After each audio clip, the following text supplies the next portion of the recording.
Attorney Shaw Parali can help. Call 510-742-5887. Due to the uncertain economy, many people have settled their debts for a fraction of its value. It's recommended to use an experienced lawyer to deal with it. Shaw Parali is an experienced debt settlement attorney and has handled hundreds of such cases successfully. There are no upfront fees for debt settlement. Only when you win, you pay. Call Shaw Parali, attorney at law, at 510-742-5887 or visit yourdebtsettlementattorney.com for a free assessment. This is just an advertisement. No attorney-client relationship is established by this ad. The law does not guarantee success. Call 510-742-5887. And now, from the San Francisco Bay Area studios, KLOK proudly presents to you the prominent attorney Shaw Parali for the Shaw Parali Law Show, coming at you with over 50,000 watts of power. The Shaw Parali Law Show, where all your views matter.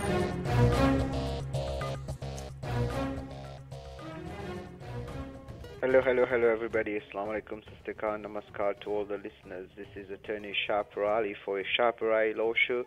Today is our last show of the month of October, 10/26, 2017. We are coming close to the month prior to the month of December. So there are many things happening on immigration side, but one of the news that I'm going to announce is kind of a little bit it might have some chilling effect on a lot of people. At the same time, it might be scary, but we will talk about that. But before I start, anything I'm telling you today is my opinion. You should not act or refrain to act solely on the information provided. You should contact an attorney if you have any questions. The number to our office, 510-742-5887. 510-742-5887. And in a few minutes, we'll be opening the lines, 408-912-5565. But before I take the callers, Franco, and I have Franco, of course, with me on the board. I wanted to mention that we have this new policy guidance now, which came out a couple of days ago, and it is talking, not a couple of days, I think it came out yesterday, which basically is saying now anybody who is filing for a transfer or an extension, in simple terms, I'm putting it in simple terms, it's going to be considered as a new H-1B. That means they have to look at every single thing. This came from basically a recommendation that there are H-1B frauds. Well, of course, they've been saying that. And basically people who actually committed some kind of fraud after that, when they file for an H-1B, they're still getting it. So what will happen by this is, unfortunately, you're going to see a lot of RFEs on even simple extensions, amendments, or even transfers. So under the previous policy guidelines, if an H-1B was approved, it was more likely, was previously approved, it was more likely that an extension will be approved almost kind of quote-unquote automatically, although we know they had a lot of investigation also. But it was the policy. Now the policy is different. It will be considered as if that person never had an H-1B in terms of consideration, not in terms of the quota, but in terms of the consideration. That means they're going to look at every single details from the beginning to the end, including that how this person maintained their status. For example, people used to be like, they're out of status because they were on the bench for a while. They leave the country, they come back, they file extension, the things continue. Now they might come back and say, hey, you were out of status for so many months, and you didn't get paid, you were on the bench, etc. And what it will happen is you might see a situation where they deny it, stating that you violated, you were unlawfully present, etc., etc. So we don't know yet how this is going to unfold, but we're already seeing cases whenever we file an extension or amendment. In some cases, we are seeing extensive RFEs and questioning. So be ready for that. This is another of Trump's era change in immigration law. So be ready that things are not going to be that easy. So we recommend that you hire a good attorney who's experienced to work on the cases, because this is not going to be an easy game. Just like the level 1 that we saw, now we're going to see something else coming, so get ready for that. Let me take one caller, Franco. This is Sharp, you're live on air. Live on air. Hello. Hey, Shah, can you hear me? Hi. Yes, I can hear you. Go ahead. Can you hear me? Yeah, Shah, thank you for doing this informative show. I just have a quick question. So I'm on H1 since last few years, and my wife came here on H4 in 2015, yeah. And in 2016, she moved to an F1 status. So now she'll be going to India for stamping. I just wanted to know if there's anything I should be concerned about. Yes and no. It all depends on the school, how strong is your F1, etc. So if the school is good, you have the means to pay, and you have all the documentation to prove she attended classes, etc., it should not be a problem to get the stamping. Having said that, whenever you are going for stamping, any case, and that is not only for F1, you need to be ready that they will question you heavily on small things, and at the same time, there is always a chance of denial no matter what. Because one of the things that they use as a blanket is INA 214B, the immigrant intent. The fact that you're on H1B, they can say, oh, ultimately he'll get a green card, so basically you have an immigrant intent, and they can deny it. So be ready for that. But that doesn't mean she will get denied. But if it is a good school, most of the time things go not smoothly, but at least approval rate are higher. But if the school doesn't have a great reputation, or is not a good school, that I recommend that you make sure that think well before you go for stamping. Okay? Okay. And another quick question. So my visa stamp has expired on my passport. I have a valid I-97. And I moved to a new company last year. So if I go to India for stamping, am I eligible for the drop box? Yeah, you might be eligible. You have to check online, because right now the drop box is acting weird. Some people who are eligible are not getting it, and some people who are eligible. But technically, you should if you have not changed company and there are no material change on your case. But the only time you will know is when you file the DS 160. Okay? Okay. Okay. All right. Okay. Good luck to you. You're welcome. Let me take another question. This is Sharp Raleigh. You're live on air. Hi, Hello. sir. Very good morning. Hi, how are you? Thank you. Hi, I'm fine. And this is Kalpana, and actually I'm a great follower of your program in recent times. Oh, thank you so much. I really appreciate it. I have a question regarding my son's visa. Actually, me and my husband have valid visas till December 31st, 2017. But my son's visa was expired in June, and we applied for an extension in May itself. But there is no update regarding my son's visa. So now my husband is planning to file for an extension. So how can we handle our son's visa now? Okay, let me get it right. Your son's visa expired in June, but in May you filed an extension. But how long was and your husband is the main applicant, right? The H1? Yeah. We are H4 dependent. Okay. And when is his H1 was supposed to get expired right now? Because he's filing an extension. When is it expiring? It is December 31st, 2017. Okay. Well, if he files for his extension, file it under premium, and then mention that there's an H4 pending, and then hopefully he will get the extension with his father together. But that's kind of too long. Did you do an inquiry? No, we have not received an inquiry. No. Did you do an inquiry? Did you check with the USCIS why the case was delayed? No, we didn't inquire. Okay, I want you to inquire, number one, and number two, file another extension for him also when you file for the H1 extension for your husband, and file it under premium, and also for you. You're on H4 also? Yeah. And one more thing, actually, in my visa, in my application form for an extension, is there any provision for my son to mention that it is still pending? like any statement is there in the application? Because we don't see that. We should mention. No, it's not there. You have to put it in the.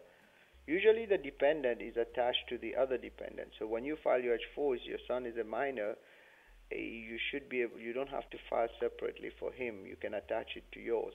But in the cover letter, you should put a copy of the pending H4 receipt and also mention that the case has been pending since so many months. One of the reasons maybe it's delayed is either for security check or because it is. How old is your son? He's above 14, right?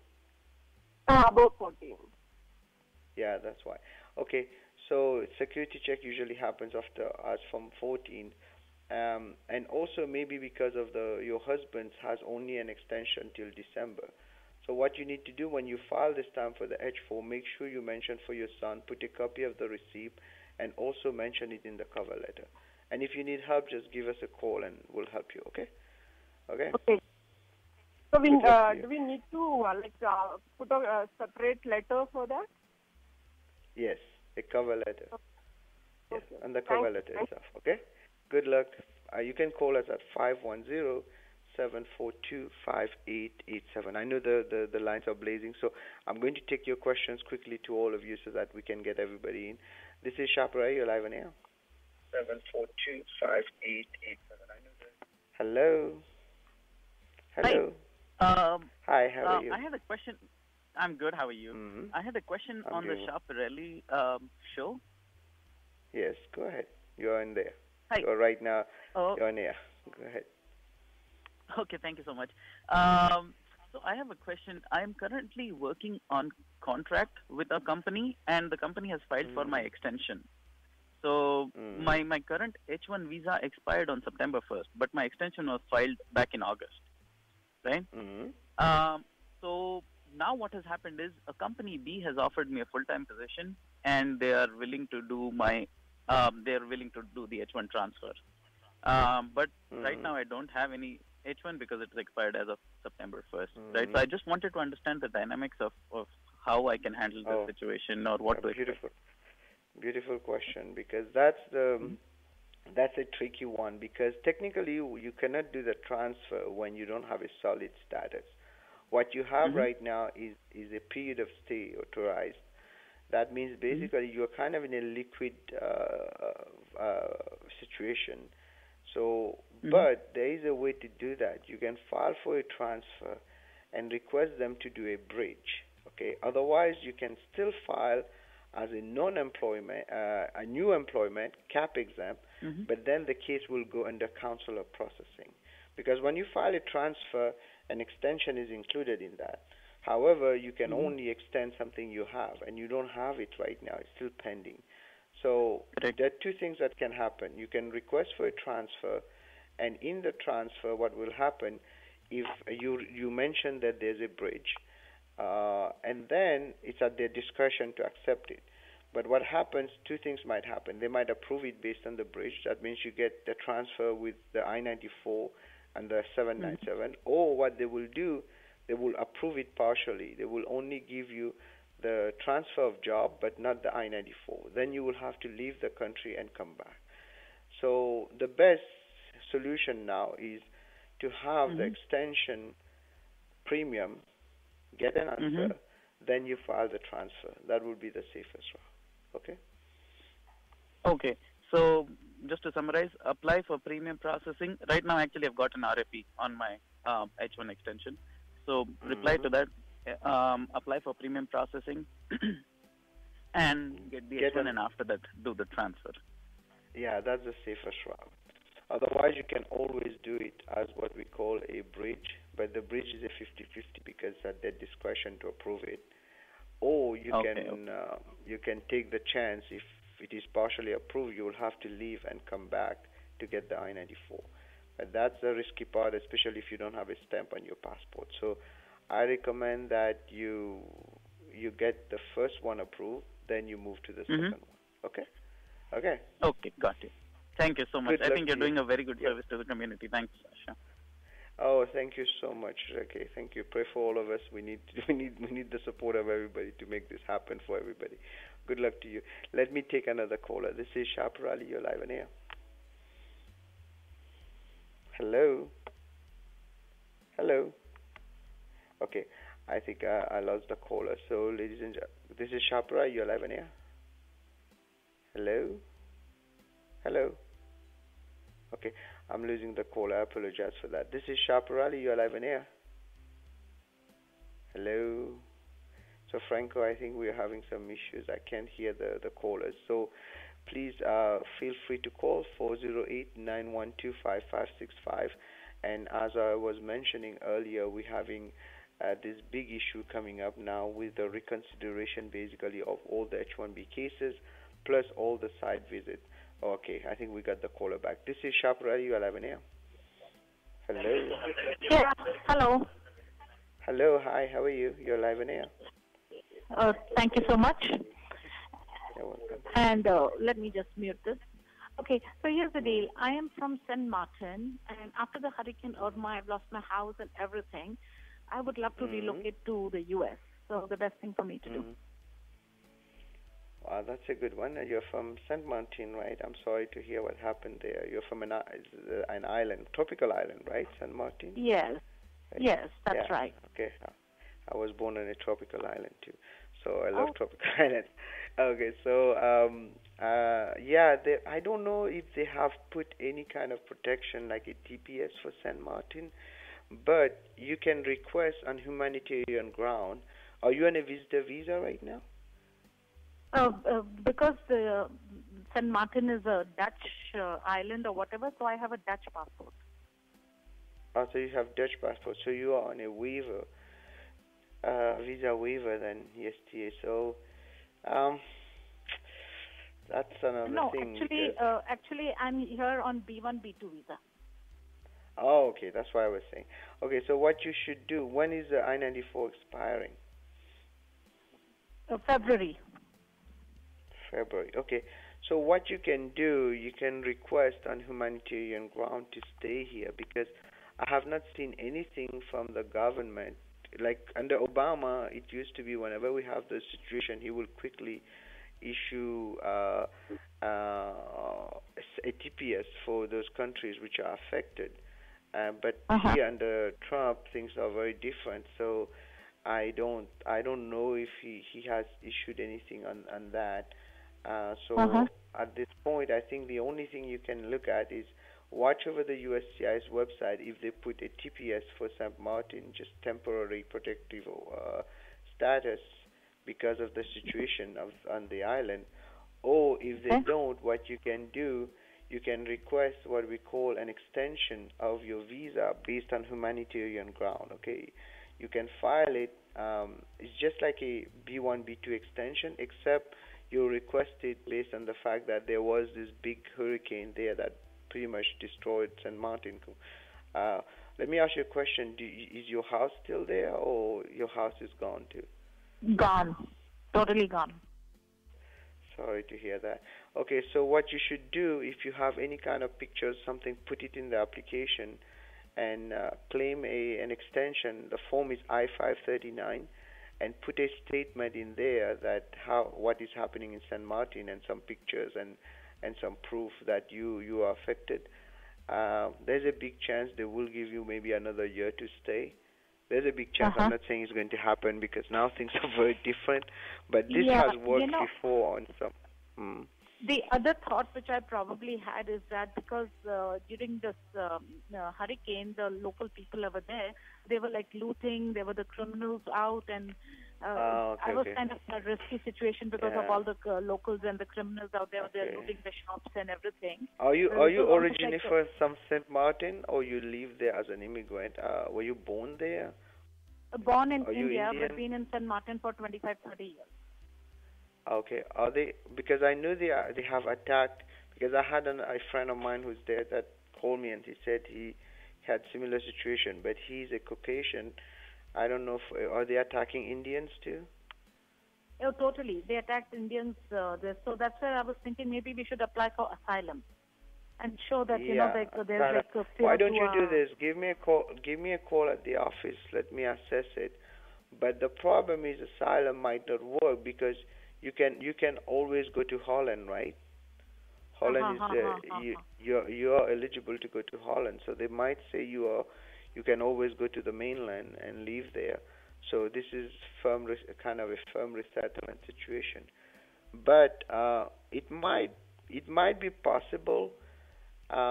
We need to show that actually they're attacking Indians too, because foreigners. So in general, so then you fall into a group which goes by the definition of asylum. But having said that, asylum is a very confidential information, so we don't want to discuss it on the radio. Give us a call back at the office. I can kind of talk to you on the phone quickly and assess if there are possibilities. Okay. Okay. Sounds good. I will do that. Thank you so much. Okay. You're welcome. 510-742-5887. That's the number to our office. 510-742-5887. Good luck. Let me take another caller, Franco. This is Shapra. You're live on air. Okay. So, ladies and gentlemen, thank you so much. Today we got so many diverse questions. I really appreciate when we have this diverse question. That shows basically that there are other issues than only one or two issues. And now, more and more, we are seeing issues on pretty much everything. We have situations where people level one. By the way, I'm happy to say that we got few of those level one RFEs approved, and we're waiting on the others. If you need help on those, or even a consultation, feel free to reach out, 510-742-5887. And I wanted to thank the team for working hard on this. It took us a bunch of people to put it together, but luckily it happened. Let me take another caller. This is Shapra. You are live on air. Hi, Mr. Shah. Hi. I'm working with a big company with fifth year on my first 6 years of H-1B with I-140 approved, and my wife is working on H-4 EAD. I'm moving to a startup with 400 people, and they are doing the transfer and start the permanent labor again. My question was, they are insisting me on to join on H-1B receipt, and my question was, if I join and my H-1 gets rejected, then I have to leave the country, or yes or and should no, I it wait all until the depends. transfer is complete? I would recommend to wait for transfers complete, especially right now. Premium is back. File it under premium. Within 2-3 weeks, you should have an idea what is happening. So I highly recommend you get that done, because right now nothing is certain. So I'm advising everybody's caution on everything they're doing. Even things that are straightforward are not going to be straightforward in the next few weeks because of this new thing I was mentioning earlier. Any transfer, any extension, any amendment will be reconsidered as a new application. So any small things, they can come back to you. So, and especially it's a startup, you don't know how things are holding together there. So the best is to first. Another question: do you have an You have an I-140 approved? You said, right? Yes, I do. Yeah. Okay. That's good. At least you have this in your hand to get a 3-year. When you do the transfer, they'll probably give you 3 years if it is approved. But the best I would recommend is to tell them, you want to be safe with all the rules changing. So file it under premium, and then once it's approved, you can move with them. Okay? And changing my employer, is it going to impact my wife's H-4 EAD, or that's separate, that can No, continue? This is another important question. Whenever you're doing a transfer, that's an answer for everybody. Make sure that an H-4 extension or transfer, quote-unquote transfer, is done for her also. Because what happens, it used to be many lawyers will say, oh, you don't have to do it. But what they didn't realize is that if the H-4 is holding to the previous H-1, and once you leave the company sends a letter revoking that H-1, guess what? She loses her H-4. But if you file an extension for her based on the new company, then what happens is even the previous company revokes your H-1, her H-4 doesn't get affected. So you need to make sure that she file a new H-4 for her when you file your transfer. You don't have to file a new EAD, only the H-4. Okay? Okay. And the last thing was, I'm also planning to file green card as my brother is a U.S. citizen. So can I do it while the new company is starting the permanent labor? That's independent, or should I wait until they complete the permanent labor? No, you don't have to wait because the waiting is already long for brothers and sisters. So I recommend you go ahead with the I-130 petition on your own. Don't go through the company. You don't want to be dependent on the company lawyer. So yeah, get it done. It doesn't affect your case, plus it's a good backup. Okay? Okay, thank you. Thanks. You're welcome. So thank you so much for all the callers. I don't know if I have more callers, Franco, but I wanted to mention that we have few things happening. Give me a second. I'll take the next caller, Franco. But I wanted to mention also we have a petition going on for the children in H4 because when they age out, they end up by suffering a lot. It's on change.org. Give a chance to the H4 kids.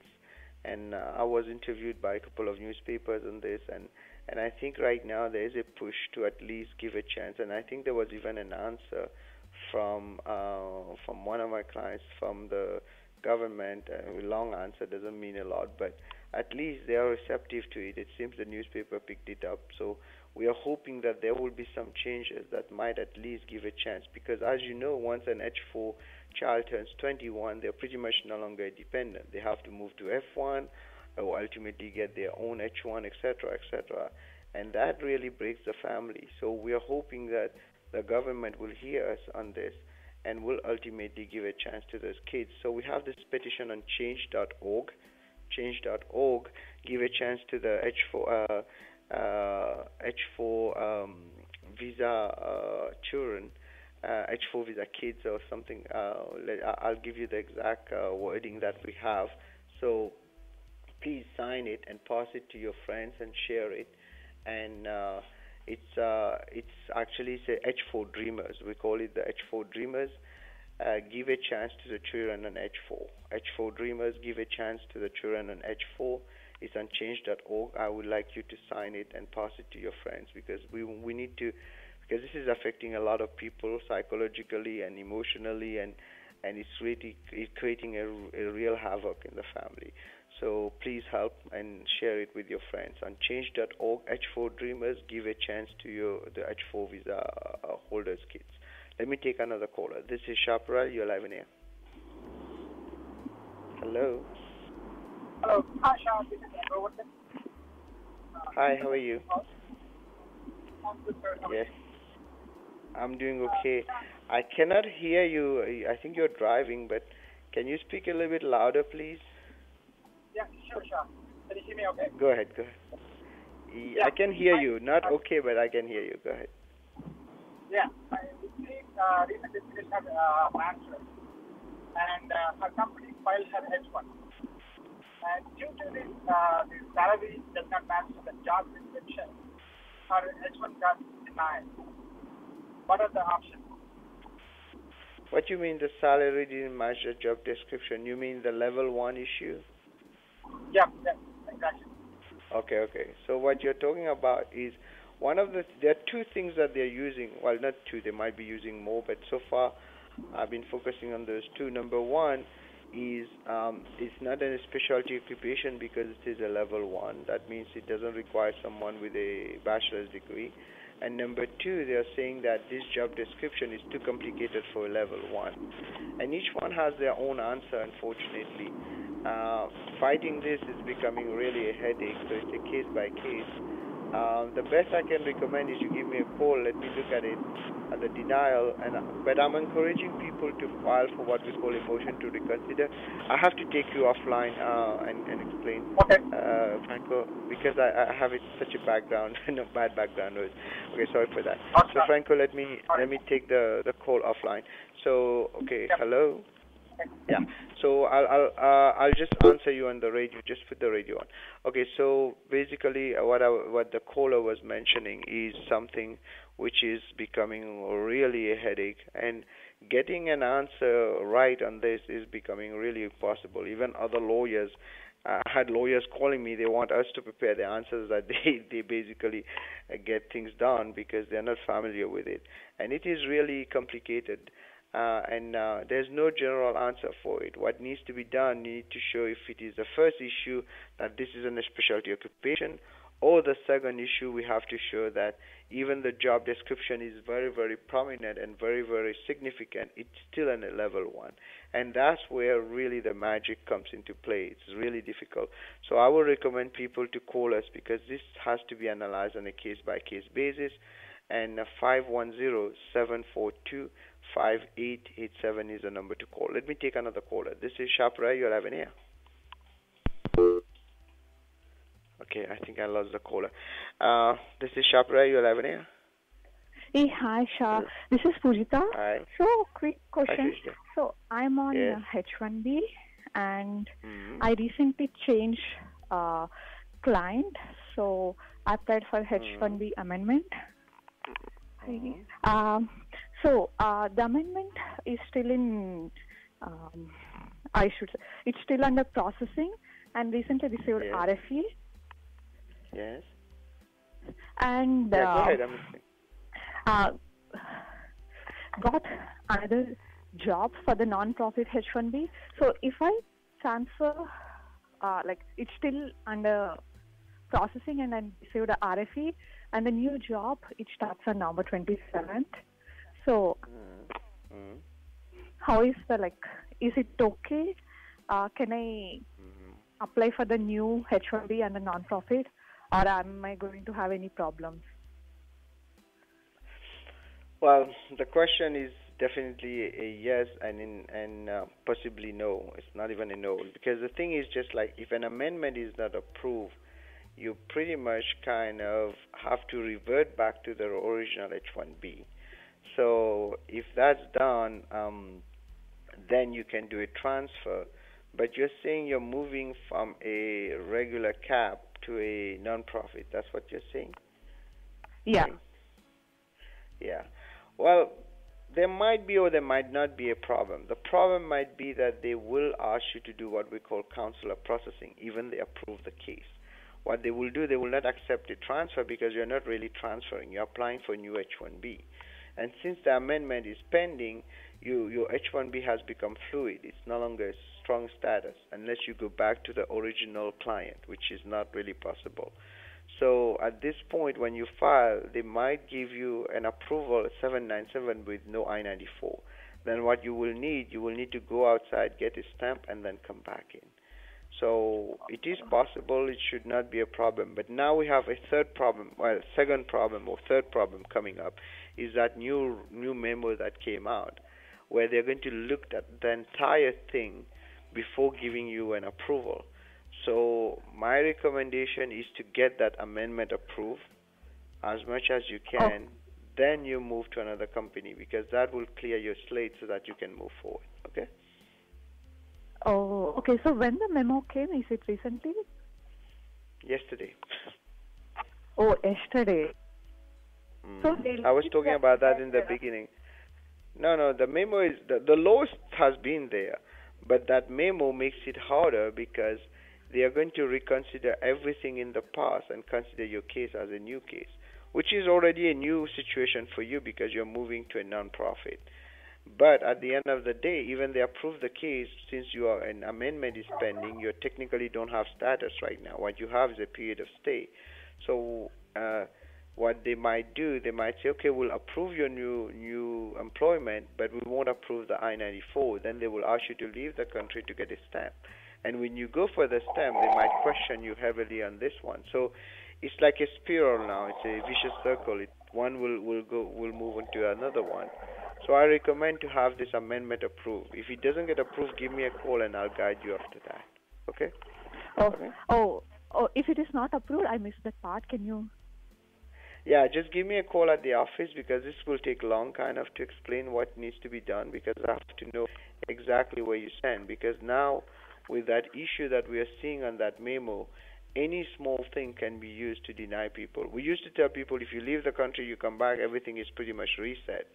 But now I'm worried with this new memo where they're going to reconsider the past almost and make sure that you meet all the requirements. Then we might see a situation where basically they kind of give you a hard time. So if it gets denied the amendment, give me a call at the office, and then we can decide what is the next step. Now, if you want to file for the H1B, you can still file for it, but you can still request a transfer. It's not really a transfer; it's a new employment, cap exempt but non-profit. But they will probably approve it and ask you to leave the country, and that's where the risk starts. So it keeps rotating like that. That's a problem. So be careful what you're doing, because if the amendment is not approved, you will be having some issues kind of moving it to a new H1 that H1B cap exemption.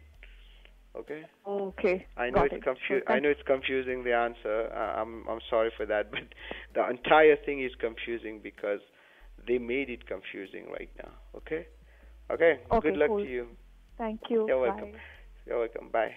510-742-5887 is the number to our office. Our website is attorneyonair.com. Before I take the next caller, Franco, I wanted to talk a little bit about debt settlement, because this is another thing coming really fast. If you need help with the debt settlement, where people basically owe on credit cards or they owe on second mortgages, if they have loans, not student loans, but other loans like business loans, etc., we might be able to negotiate those debts and get you out of it. It's a separate department in our office that handles that, but we have been very, very successful. Call us at 510-742-5887, and the blog for that is yourdebtsettlementattorney.com, yourdebtsettlementattorney.com, or if you type attorneyonair.com, one word, you will go on the website and there will be a link below for that. So if you need help with any credit card issues, not any, but if you want to settle your credit card, your second mortgages, or a business line of credit, or even a lawsuit that you lost and you want a judgment is against you, we can help you. And the truth, you don't want a judgment against you, because once they get a judgment, they can garnish your paycheck, they can levy your bank account, and they can even put a lien on your property if you have equity on them. So you will want to avoid that. Give us a call, 510-742-5887. Let me take another caller, Franco. This is Shapra. You are live in here. Oh, sorry, I lost the caller. Hello. Okay, I'm so sorry. I think the caller was waiting, and then I was talking, and I didn't realize that. So, ladies and gentlemen, we were talking, of course, about immigration, and also about debt settlement, and also about so many things happening. One thing also that I wanted to mention: Hawaii filed another injunction against the Trump administration, basically, where they basically try to block people from Muslim countries. And thank you, Hawaii, for at least doing the right thing, while many states are kind of compliant. And then also, we wanted to mention, I think the caller is back. This is Shapra. You're live in here. Hi, this is Umar. Hi, Umar. How are you? I have a question. Like, I recently came from India. Mm-hmm. So it's almost 1 year, and my employer, I filed amendment for a new project. Mm-hmm. But somehow that they came as the old petition, they sent to intent to revoke status. Okay. So what is the problem, like going for a new employer? Like I changed a new employer, and still there is a new employer status also not changed, and the old status they have submitted for the status, but both are not changed. It's almost 6 months. Okay. So when you say when you say notice of intent to revoke, this is coming from the USCIS, right? Yes. Okay. For the old petition, first approved one. Okay. This is what they're trying to do to you. My amendment one also not changed it. So just that is a case issue. But while applying for amendment, they sent for that intent to revoke for a old petition, which was the approved one. This is exactly what I was talking about earlier. This is what's going to happen more and more often. What they're doing, they're attacking the root of your H-1B. That means you won't be able to transfer, because if the notice of intent to revoke is not fought, that means you don't fight it.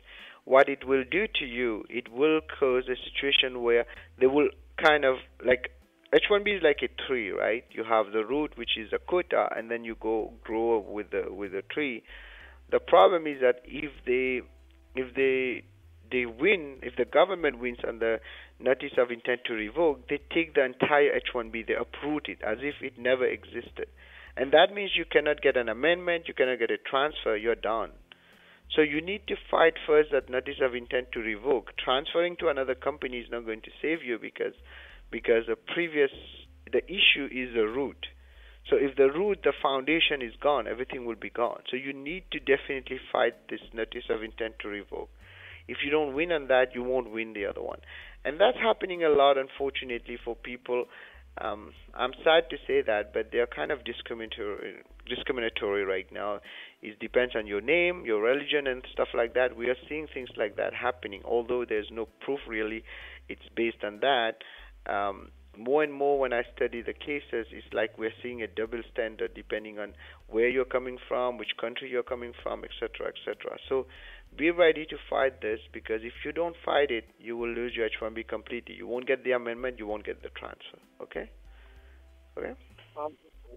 Actually, like that's what what is the probability that old one is rejected until that new employer, a new status not changed? Can I able to stay further with a new petition till that is came for any? No. Well, you cannot, because if the H-1B is revoked by the USCIS, it's usually revoked on fraud and misrepresentation. And if that's the case, that means your transfer is not real.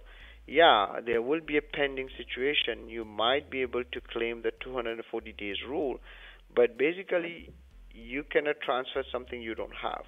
Right now, you might still be able to file a transfer because it has not completely gone until they make a decision that H-1B is still there. But it's more strategic. Actually, I already transferred it after the came notice, but that is also already 4 months past. But still there is no status change for both of original one and the new transfer also. So that's why I want to. You can work. Technically you can work for 240 days. It's called the 240 days rule maximum. After that, you have to stop working. You can still stay here if there's no answer. But the notice of intent to revoke is something you need to fight, because if you don't fight this, everything else will be gone with it. And I don't want to discuss too much on your private stuff on the radio.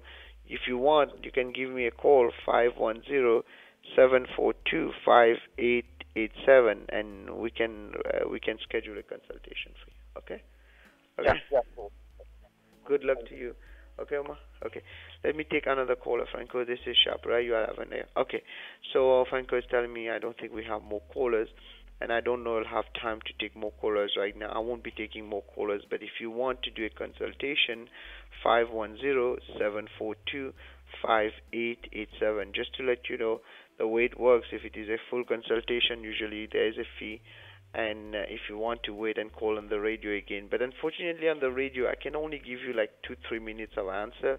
And most of the time this is educational. Like I always say, in nature, you cannot act or refrain to act solely on that information, because oftentimes people don't give me the entire case in that 2 minutes. So I recommend that you always have a good attorney reviewing your case. Might be our law firm or some other law firm, but make sure that you do it right. And also, I wanted to mention there's 3 things now that I mentioned at the beginning. Number 1 is we have the situation of this new memo that came out, where basically you're going to see a lot of cases getting RFE'd and notice of intent to deny. This is another big thing. A notice of intent to deny, NOID, people call it NOID also. It means basically that they have a strong case that they will deny you. And you will have to already file an uphill battle, not like an RFE. So I recommend that you also stand and fight them, because if you don't fight it, you're going to lose it. And if you lose it, and if there's any revocation, notice of intent to revoke is NOIR, notice of intent to deny is NOID, but they have the same kind of strength, although they're different things. So if a notice of intent to deny it's not that bad like a notice of intent to revoke, because if there's a notice of intent to revoke, that means they're revoking the entire thing, like uprooting the entire thing from the beginning. So that is something major that you need to take care of, because you don't want this to come and bite you later. So that's one thing, and this memo is out, and I'm trying to update that on my website. Sorry, because I think I'm having some issues with updating it. But my YouTube channel, youtube.com/sharprallylaw, please subscribe to it. I'm trying my best to update information there as much as I can. But right now it's really busy. We are kind of really getting into a lot of complications and cases, to the point that even experience, now we have to reinvent ourselves. But luckily we know how the law functions, and people who have listened to me and have followed me or have hired us know the way we work on cases. Sometimes we cannot do miracles, by the way, because sometimes people expect miracles, but we do see sometimes miracles, although it's not our doing. It's mostly if you believe in nature or God or a superpower. I think that's what is happening. But it's also luck, of course, right? But at the end of the day, you need to make sure you put all the odds on your side, not against you, because otherwise you're going to see a situation where you can really quickly go and out of control. And once it does that, you're going to have a situation where you won't be able to do anything if it is out of control. And fixing those cases are very difficult. So that's one thing which is very, very important. Number two, we have this petition going on to help the H4 children, and it's called H4 Dreamers. Give a chance to the H4 Dreamers. So please sign this petition. It's on change.org. And of course, our number three also, we were mentioning earlier situations about people who are in debts. That's also, we can help you, and I'm going to talk a little bit about that.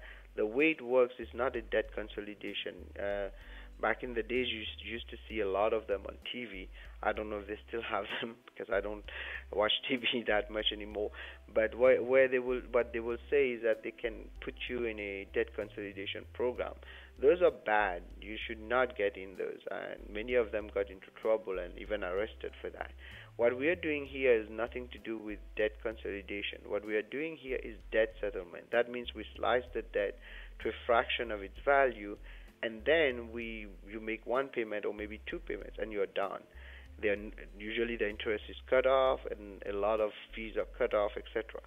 And then the other thing that is important, many people just have credit card debts and they don't want to pay them, and they ignore them. Don't do that, okay? If you don't have to, you are not paying, that's fine. You need to deal with either a bankruptcy or a debt settlement. So check the blog, yourdebtsettlementattorney.com, yourdebtsettlementattorney.com, and you will have more details. As for immigration, as I was mentioning, we can help you pretty much on many things on immigration, and any help, please give us a call, 510-742-5887. And anything I'm telling you today, ladies and gentlemen, is for educational purposes only.